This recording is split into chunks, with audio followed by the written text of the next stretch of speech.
What's the one sound you really can't ignore? Oh, babies crying. I think that is true for... is it true for boys? I was going to say Wu-Tang Clan. What is that? Wu-Tang Clan, Killer Bees on the Storm. Wu-Tang Clan, you know. Method Man. RZA, Method Man. Ghostface Killer. You know Ghostface Killer, Sandy. Keep going till we get to Gangnam Style. Gangnam Style, I knew you from somewhere. I would say our fridge makes a noise if you leave the door open. Ooh. I never hear the fridge until the noise stops. That sounds like a trailer for a horror film. Yeah. The silence of the fridge. Yeah. Everything I own warns me all the time. I used to have a microwave. When it stopped, it went ping.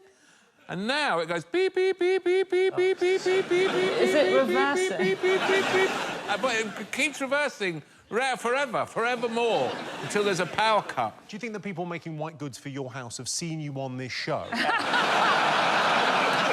car bleeps. If I'm in reverse, it bleeps. And if I'm near something at the back, it bleeps. It does a different bleep if I'm near something at the front. Who's letting you drive? It's got free bleep. And then on top of that, my wife's next to me going, this car's making too much noise. And all the kids go, oh, what's all this bleeping? Shut up! Shut up! I can see nothing behind! I can see nothing in front! I know I'm in reverse! I put it in myself!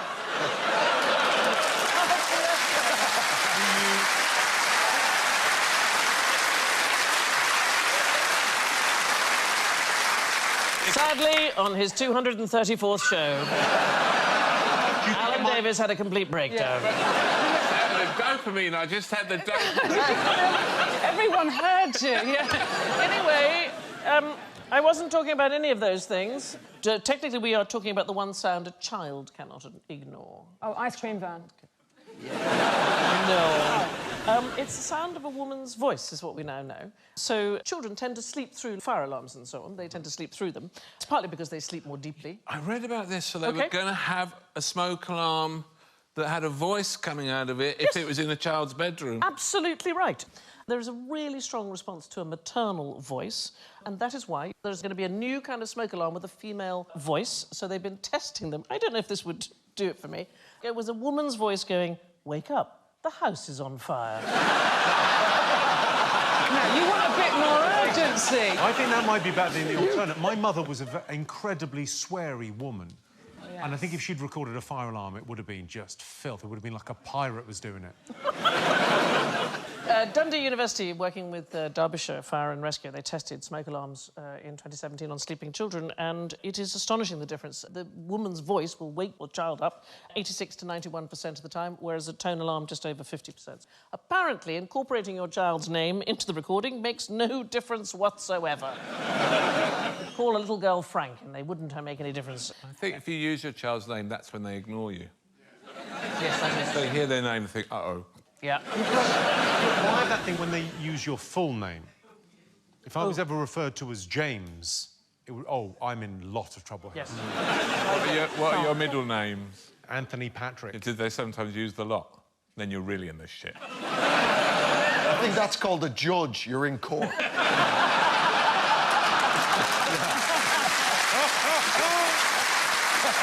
According to the latest research, the average person has 5 secrets which they've never told to a living soul. So I'd like tonight to hear one of yours, please. You're looking at me. I was, darling, but I think you've given enough. I'll give you all 5. OK, go. Where I keep my keys. Yes. And 4 murders. I was once walking home across Hampstead Heath and I got caught short and I had to do a poo under some leaves.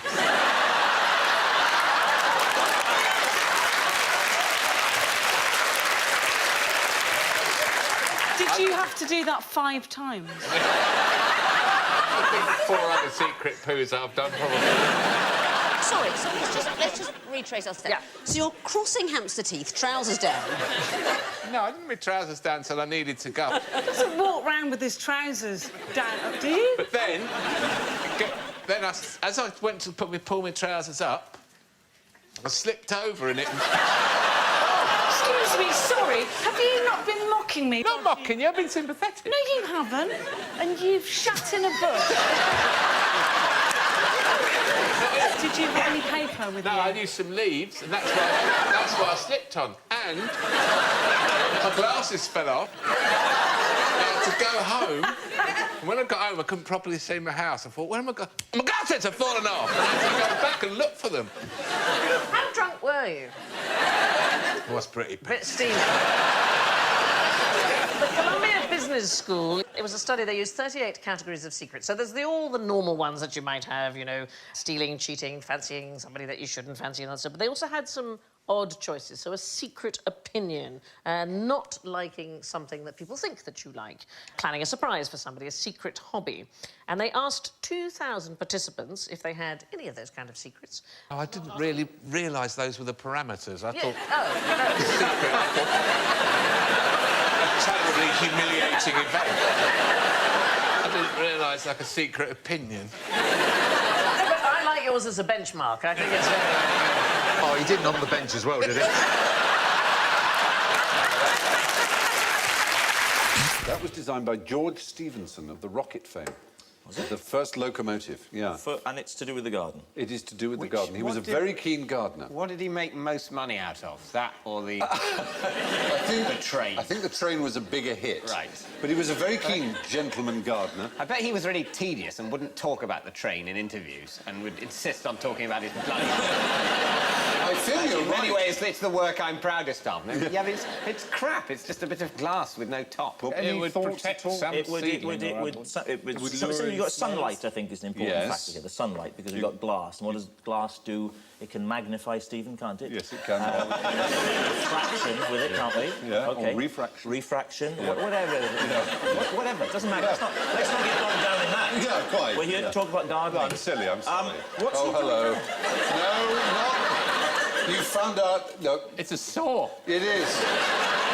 It's for a gentleman gardener. It's got a concealed serrated blade. You won't get this through customs. I'm going to hijack a plane with one of these.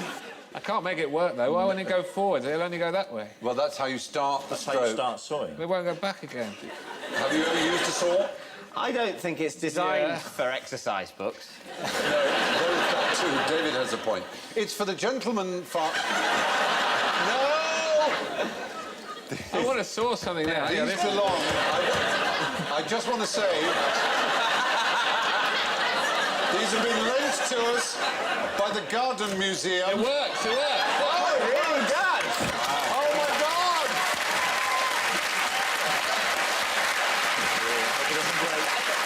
I'll tell you what, I really wish they hadn't made this set out of asbestos. Brilliant. That's a very good invention. It's for the gentleman who's walking along and he sees an overhanging limb of a tree or overhanging limb of a person, for that matter, and decides to... Oh, no! What have I done? No! That's... Oh. It's only plastic. Yeah. And see if you can tidy it away, class. See if you can do that. It's my clever psychology. Clever, isn't it? Let's see if you're clever enough to hide that sword. Brilliant.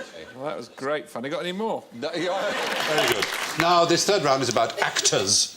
After weeks of being pointedly ignored on tour by Sir John Gielgud, Clive Morton, the character actor, plucked up the courage to knock on his dressing room door. Gielgud opened it.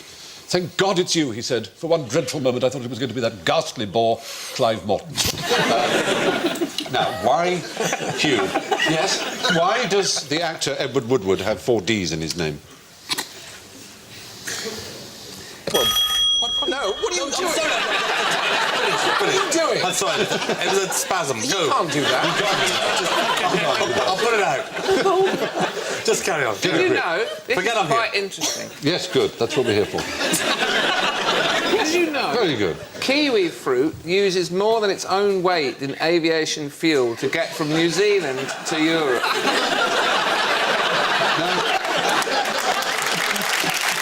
Very good. 5 points. Wonderful. Another 5 points.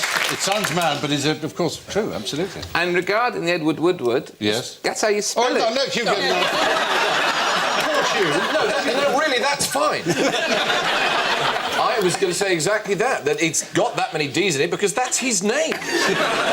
If you took the D's out, it would be a different name. And what name would it be? Exactly, it'd be Iwa-woo-woo. Iwa-woo-woo. It's a sort of structural device, like a joist, which stops his name collapsing into the sort of spongy mass of Iwa-woo-woo.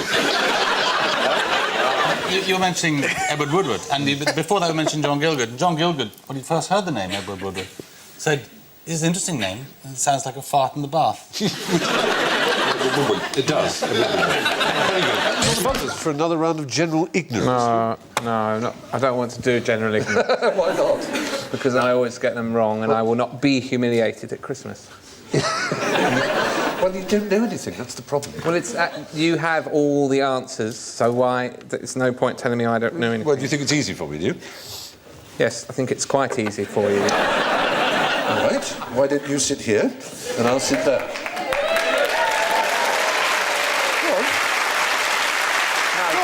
I was only having a go. Yeah, well, it's Christmas. It's tradition at Christmas time for servants to be served by the master. Everything swaps round. Go on, so on. Oh, it's easy now. You see, you just lounge back and talk to Phil. OK, Stephen. Oh, yes. Oh, hello. I've been waiting for this opportunity. Oh, Christ. A question just for Stephen. Yes. Who plays in goal for Aston Villa?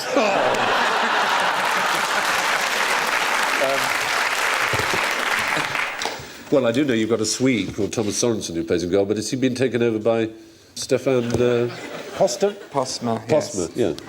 Which is your number one? Thomas Sorensen's the number one. Sorensen. It's actually Danish, but I'll give you that. Yes, you played against England. Yes. This isn't going to work. OK. I just happened to know that. Another question for Stephen. Oh, no. You probably all know this one. But, what was Mozart's middle name?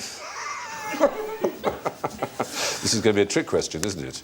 I don't know. You're the smarty pants. Oh, bollocks. Have to hurry you. Well, it's, you want me to say Amadeus, so I'll say Amadeus.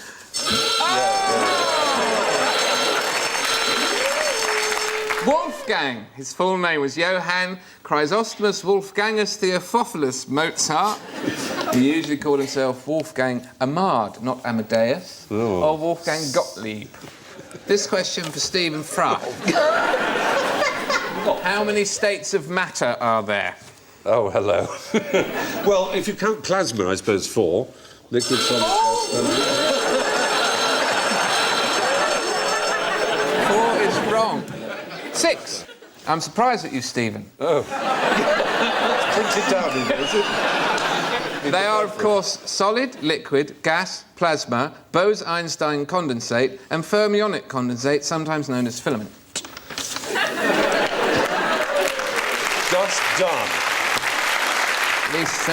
This question is for Stephen Fry. Adam Davies hunched in front of his pub trivia machine. That's it all. I'll have that. Which way does the bathwater go down the plug hole in the northern hemisphere? Whichever way you want it to. You can push it to go one way and push it to go the other. I've tried it. Oh.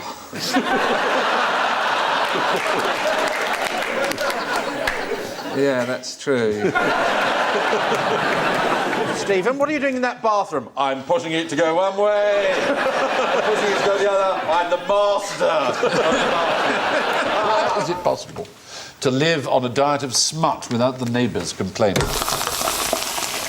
In the green room at Channel 5.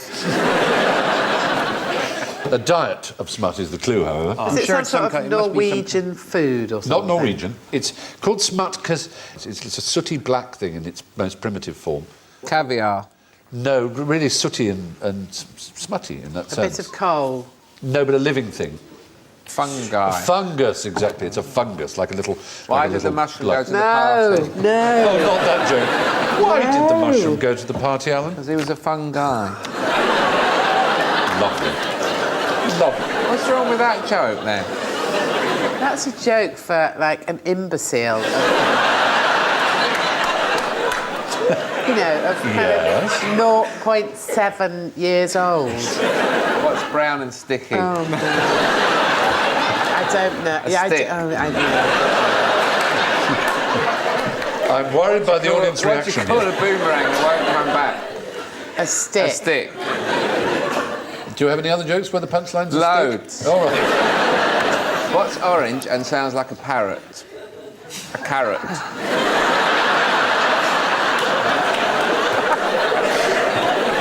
What's red and silly?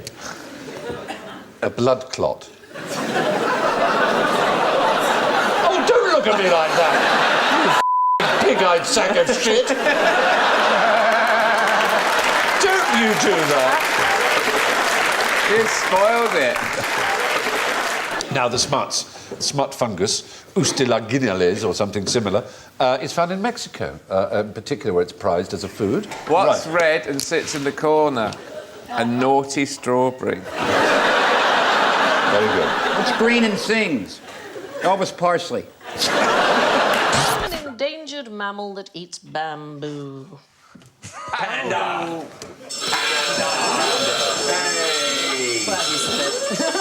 Yeah. No, not so. Why, Bill? Any idea? Well, they're not that endangered. They're no longer endangered. They're all over the place. They're vulnerable. You can't go in any shopping centre in London without them taking up all the seats. Yeah. Elephants eat bamboo. Is there a right answer? There is a right answer, but it isn't panda because they are no longer designated as endangered. Tree sloth. It's a golden bamboo Eater. lemur.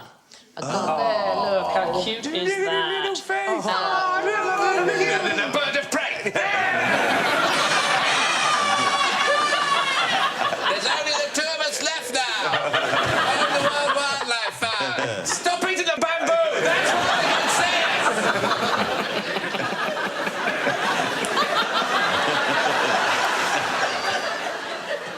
We're making the same mistakes again and again and again. We need to adapt to new habitats.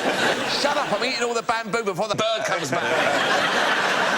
I love bamboo. I bloody love it. You can do so much with it. You can grill it. You can fry it. You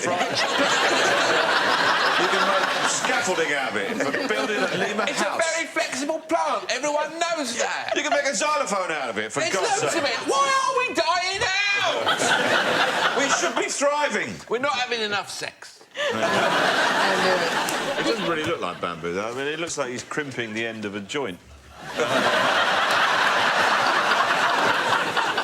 Yeah, just crimp it. Here we are. That's it. Right. OK, come on, everyone. The Camberwell carrot. Yeah. That's why they're dying out. They're just not doing anything. Best job ever, I think. In 2014, China's giant panda protection and research centre started recruiting panda nannies. Oh, my. Oh, my gosh. You get paid the equivalent of £28,000 a year. You get free meals, travel accommodation, and you get to hug pandas all day. What are any of us doing with our lives? Some basic knowledge of pandas is required, as well as the ability to take pictures. The work has only one mission, spending 365 days with the pandas and sharing in their joys and sorrows. No. I don't think they have any joy or sorrow, what do they? are panda sorrows? They're just pandas, aren't they? I like the little one in the middle. I may be small, but I'll take any of you. I can take on any of you. These are tough ones. They're about to drop that one. And ready, go! It would just be the softest crash in the world. This is my favourite. Yeah, this one. That's the best. Show business. Panda with jazz hands. You don't see that very often. I'd like you to act out the opening scene of the classic film All Together Passionately. Sorry, I'm on the wrong show. Yes. I'm happy to do it as long as I can go on top. I think you should speak to Josh. As long as you've got a cushion, I'm fine with it. Anybody know? All Together Passionately? It's Great not film. ringing any bells. It is the Italian name, I will tell you, for a very famous film, Tutti Insieme Appassionatamente. I'll be honest, if anything, I'm further away from the answer. Yeah. OK, if I do this... Passion of the Christ. No, Titanic. and I'm twirling around on top of an Austrian mountain. Sound of Music. Sound of Music. Sound It of is the Music. Italian There's no name. Italian phrase for the sound of music. Apparently, that's what they called it. Altogether passionately. Oh, no. That sounds like a film you wouldn't watch on a train. Do you watch a lot of films on trains? Lots of them. You have Oh, to yes, be- because you don't fly. Yes, So you spend your yes. life on a train. So you have to be very careful sometimes if you have a film with a bit of Naughtiness. naughtiness. Ooh. Yeah. You have to turn it to the window. Does anybody here cry at movies on planes that you wouldn't normally cry at? Like Paul Blart Mall Cop? That... I mean, floods. Not even the movie, sometimes it's a credit card ad. Like, oh my God, she lost her credit. Oh, she got it back. Oh, thank God. So many emotions to handle in one commercial. Well, here's the thing about The Sound of Music. It was so popular in South Korea when it was first released. One theatre owner in Seoul made the film shorter by cutting out all the musical numbers. He could show it more often. Do you know, I've never seen it. Oh, Josh. Oh, really? Never? You never see the "You are 16 going on 17." Yeah, it's like that, but with a tune. And...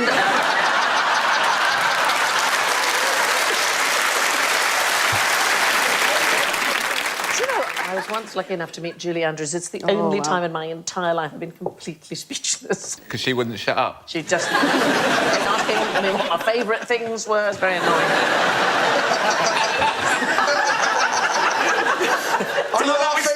Do you like them tied up with string? I bet you do, girl. I bet you do.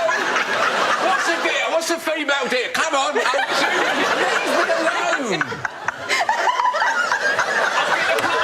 I'll get the puppets out. Do you want to see the goat herd? It wasn't me singing. Maria, I'll be back with you. On Maria. Shut up, Julie. God.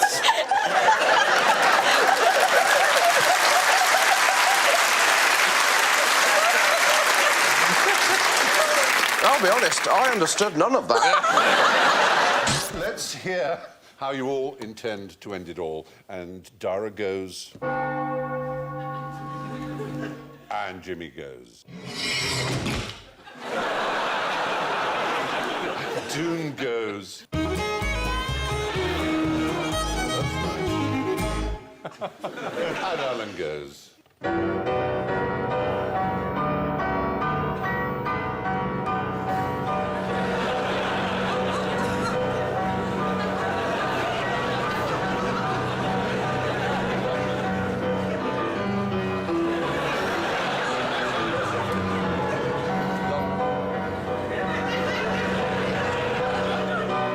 Excellent.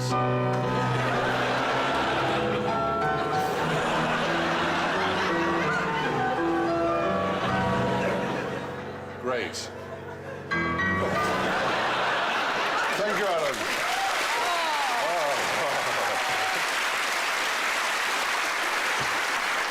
Superb. I think I detected the hand of the late, great Dudley Moore in your buzzer there. Now, that brings us to our final question.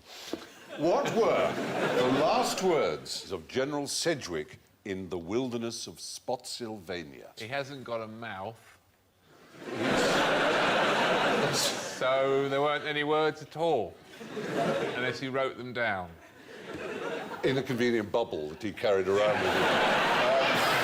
Maybe had a little notebook of bubble-shaped things and he just... I'll tell you that the year is 1864. What war was going on then? Franco-Prussian War. That was a tiny bit later. The 100 years, 30 years, 25 years.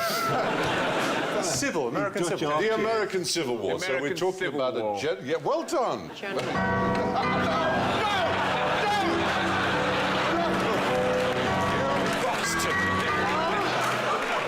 Thank you for cutting that The off. American Civil War. It is the American Civil War. That was not... But what bulges up and down by about 30 centimetres twice a day? Is it a fat pilot's ankles?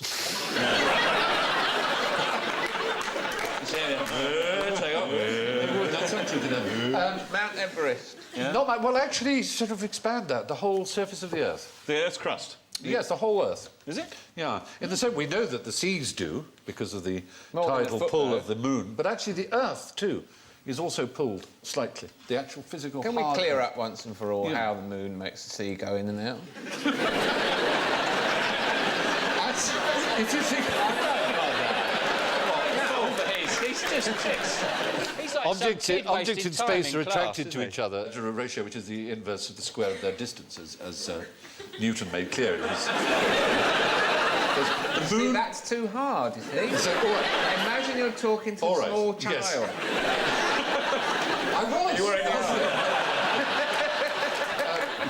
Imagine that the sea is made of iron filings and the moon is a magnet. Use another form of attraction. Why is other the than moon a gravity. magnet? Because it has a gravitational effect, which is a force, like magnetism. It's one Surely of the three Earth is stronger than the forces. moon. Why doesn't the moon get pulled into us? Well, it is. It's in an orbit. It's entirely around us. But it's like that. fighting But against it still has a...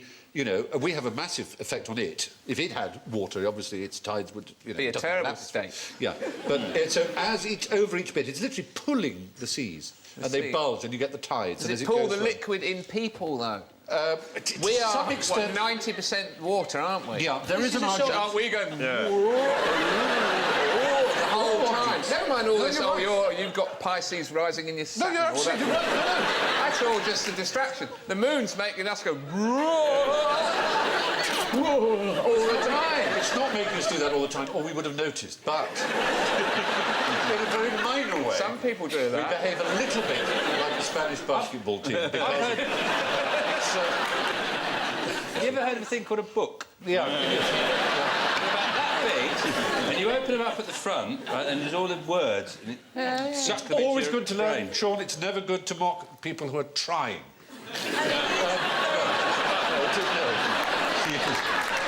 Hang on. When you say try...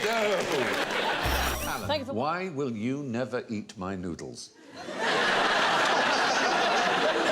It was bound to happen that this show would just become about you two.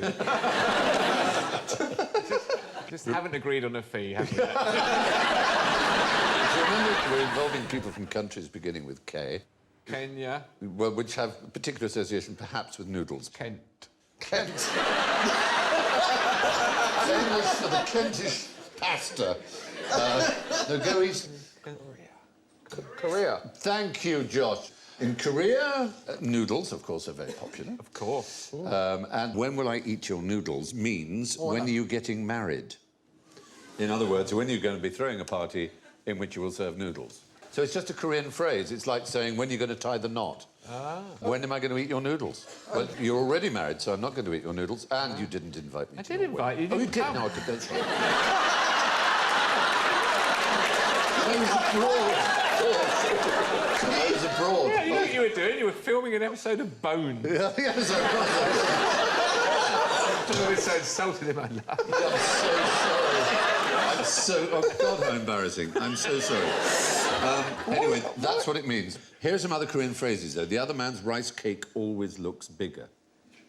What would be the British equivalent of that? Oh, the grass is always greener. Or as my uncle used to say, the other man's arse is always cleaner. If there are too many ferrymen on a boat, it will sail up a mountain.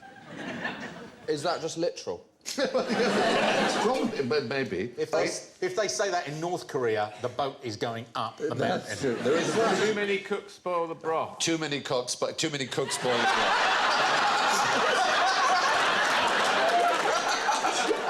So, Stephen, tell me about your childhood. OK, here's one. He worked as if he were tending the grave of his wife's uncle. That's brilliant. What would that mean? I might start using that. Not much. Yes is the answer, because in Korea, it is your duty to tend the graves of your family. But the more distant the family, the less attention you give the grave. So all he was doing was just basically sprinkling a little bit of water on the... It's only his wife's uncle. Whereas his grandfather, his father, or his mother, he'd be putting flowers and being with great attention. So that's what that means. shagging the dog. Not really. Not really, Catherine. Is there something you want to share with us? Like shagging the dog. Yeah, like if you don't work very hard, you're just shagging the dog. Not in this country, madam. In this country, when we shag a dog, we know what we're doing. And it's pretty hard work. Not as easy as it looks, I tell you that. So in Canada, you have the phrase shagging the dog. Or like shagging the sheep if you want.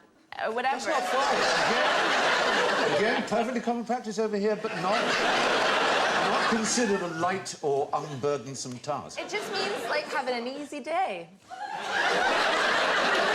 There's a lot I have to learn about Canada. It's easy because with like a lady, you have to take her out to dinner or woo her a bit. But with the dog, it's just like, here, boy, come on. You say that. You say that. So once he's here, most of the work is still to be done in that situation. Yes. I'm thinking, let's move on. So, showing off your wrinkles to a silkworm? You have found a silkworm in your underpants. Silkworms are pretty wrinkly.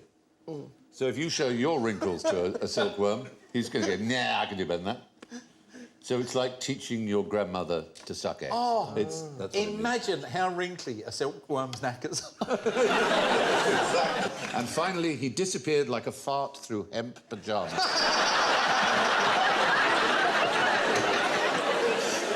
I think that one speaks for itself, doesn't it? It's a Korean phrase. Awkwardly, basically. Embarrassingly, awkwardly, not with maximum grace. Now, what would you do with a pair of Allens? An Australian should know this in a way because it's one of the particular ways of speaking Australia shares with Britain, or particularly with London. Alan Wickers. Alan Wickers, knickers. Knickers. There you are. Oh, we haven't heard that one, because we call them Reg Grundy's undies. Oh, there you are. Here's a quite interesting thing about rhyming slang. I heard someone in a London market talking and saying, I'm not Listerine. And I said to him, what do you mean Listerine? And Listerine is an example of a sort of a rhyming slang that's moved on one, because an American in rhyming slang is often called a septic, which is short for septic tank. Yeah. Yank, which you probably heard. So if you don't like Americans, you are antiseptic. And if you're antiseptic, you're Listerine. See? So Listerine, there you are. So, in the same way, while on the subject, you can have a rubber Gregory. Oh, I love it. Do you know what a rubber Gregory is? No, a peck. It's Gregory Peck. So Rubber neck. No, that would work as a rubber neck. It's actually a cheque that bounces. Because a Gregory Peck is a cheque, and so if your cheque bounces, in other words, returned by the bank, it's a rubber. It gave me a rubber Gregory. do you like my earthy street London accent? It sounds like such an idiot. Yeah. So. There we are, ladies and gentlemen. In the right hands, even a meaningless two-syllable name can be made as frisky as a gay ferret in a pink blender. I leave you with one last Alan Bennett, who, when asked if he was gay, replied wearily, that's a bit like asking a man crawling across the Sahara whether he would prefer Perrier or Malvern water. Now, how could I tell that Alan is a criminal just by looking at him? 20 tiny fingers. A merry criminal, yeah. Is it the shifty little eyes, pointy nose and general sort of little pug face? Interesting.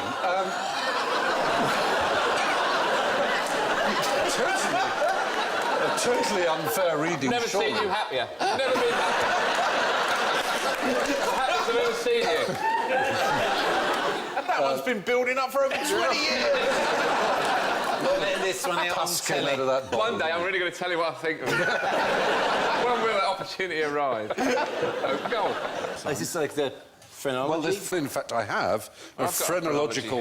Everyone has one of these. Everyone has one of these. This is a copy of the original. In the Melbourne jail, they've got casts of Ned Kelly and all the murderers. Absolutely, because in the 19th century, not only phrenology, but of the face, physiognomy, the art of reading character through the face was taken terribly seriously. Is it his ears? Something to do with his ears? Nose.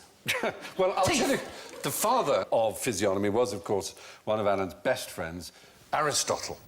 According to what he said about the face and character, your curly hair signifies someone who is dull of apprehension, soon angry and given to lying and mischief. Cool, you thought Joe was bad? Yeah.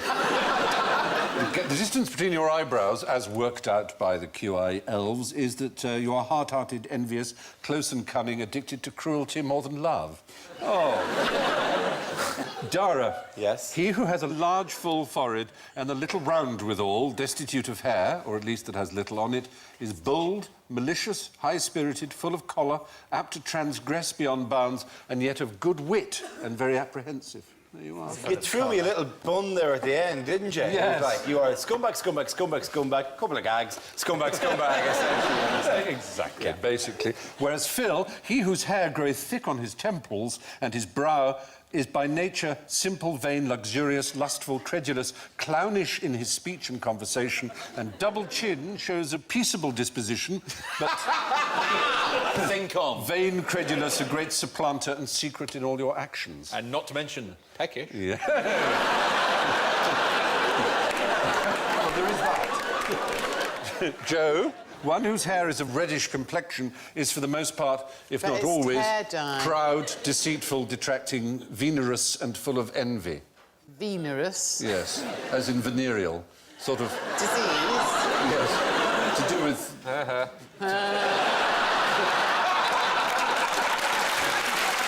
The inventor of the thermometer spent 30 years measuring. I'm going to say temperature, OK? Oh! You know what? How you got points to burn? Sometimes it's right, you know, sometimes it is true. It is. Exactly. I know a joke about thermometers, about nurses and thermometers.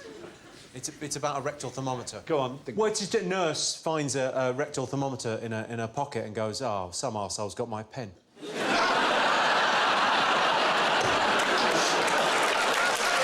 an old joke. Very fine. One very old nurse's joke that we said was that a nurse comes running in and says to the matron, "Oh dear, I think I've got something the wrong way round. You asked me to prick someone's boil." Very good. I do know quite an interesting fact about thermometers. The difference between an oral and rectal thermometer. I hope you do know the difference. Yeah. Taste. His name was Sanctorius, at least that was his Latinized name. He was from Padua, and there you can see him. Right. He's weighing himself. That's a special weighing balance he had himself? created. Every single day he'd weigh himself and the food he ate, and indeed the feces and urine that he expelled, he excreted. Was it some sort of weird Weight Watchers thing? Well, what he discovered is that his urine and faeces weighed only a fraction of what he'd eaten and drunk, but despite that, he stayed the same weight, which is amazing, he thought. He thought, why is it I put in, say, 100 pounds of food, but I poo out only 30 pounds of faeces? 30 years, did it not work out that there's a fuel thing? It is easy to look back at past generations and say, how can you not have known? But, of course, none of them knew. And really, before people like him, who's almost one of the world's first scientists, they hadn't measured and calibrated things. You're absolutely right about all of those things. Well, as right as we know. However, 30 years? I mean, really, after 3 years with the same... Oh, no, he had a theory, but his theory was wrong, that's all. His theory was that the rest came out of your skin, so it was very dangerous to cover most of your skin because you wouldn't let the poison out. He knew that faeces was poisonous, at least toxic and bad for you. With smell is a big warning, obviously. Sorry, your faeces smell. Palmer violets. Yeah. Jimmy's making noise. He emits a totally different... So it's very unusual. It's 1 in a million people who have noisy...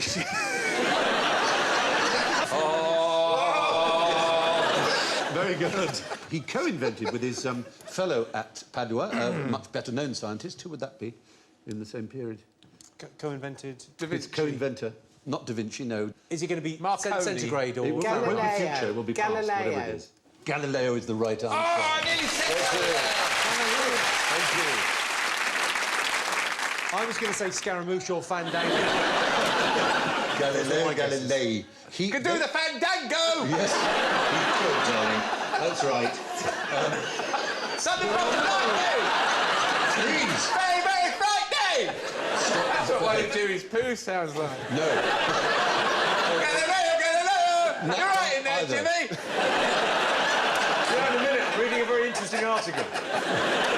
Feces is made up, is 70% liquid, 30% solid. It just takes a bit of separating out. Not that I would urge you to do it when you get home. When they get home, why wait? Animal that you should leave a carrot out for. Is it a reindeer?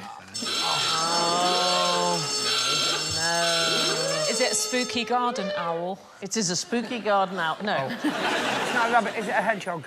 Did you say rabbit? Hedgehog. Hedgehog, no. Should he have said Is rabbit? it rabbit?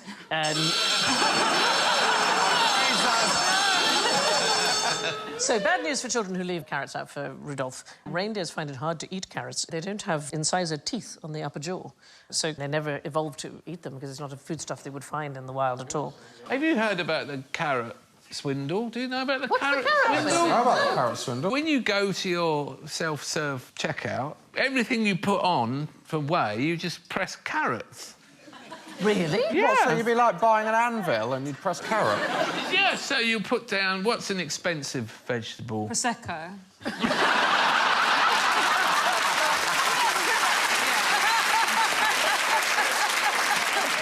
So are you putting everything through as carrots? I'm not doing it, Josh. I'm a very honest customer. Where did you learn this? From a reindeer. No, it's because what they found, Yeah. the supermarkets, the reason they started to become suspicious was because they were selling millions of tons of carrot and that thousands and thousands of bottles of Prosecco were being stolen. Wow. So they started to watch people, and sure enough, people just putting all their washing on the thing, pressing carrots and putting it in. All their washing? And it All of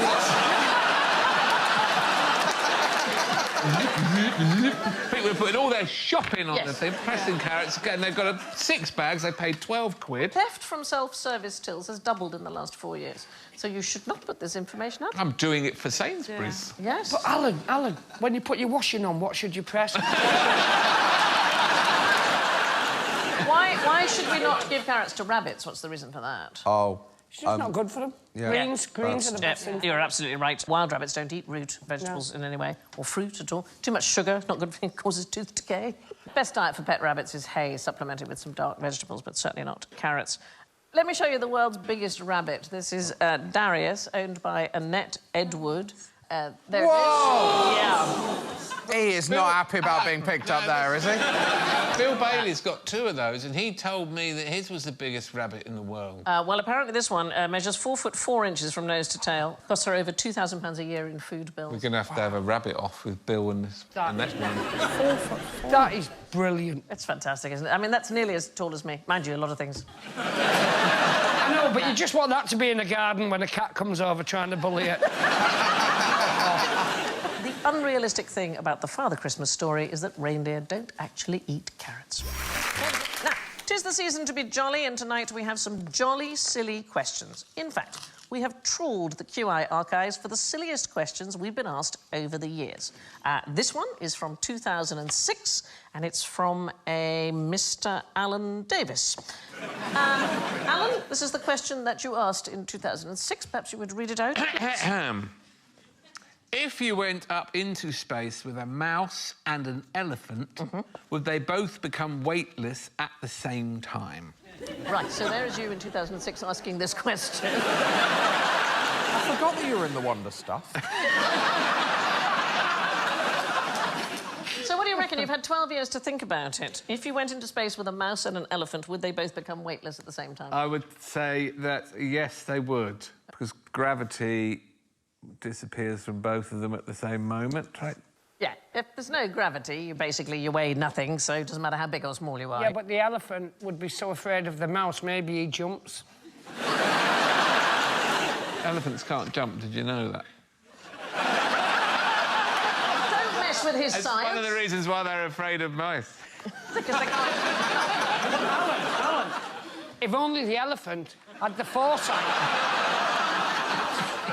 to stitch a tiny hat for the mouse and learn to fly. Ah, well, we will come on to flying elephants in just one moment. I'm so glad, because I know nothing, but I watch a lot of Disney films. Well, then, this is the show for you. How many species of elephant are there today? 2. 3.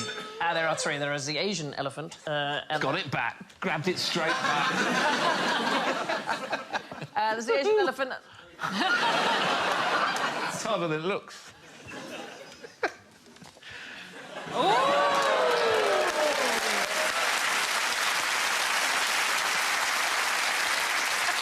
Nice That's job. got the bloody answer on it.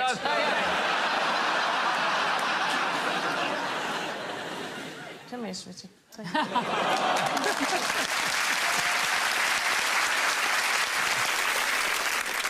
There's one Asian kind and there are two African. There's the African forest and the African savannah. And there's the space elephants. Yeah, the space elephant. Well, we're going to come on to the one with the little hat. What was called? Dumbo. Dumbo, OK. How big would Dumbo's ears have to be to enable him to fly? Oh, good question. Very I'd good say 30 question. metres either side. OK, so we have actually done the maths. I would say they'd have to be longer at the back.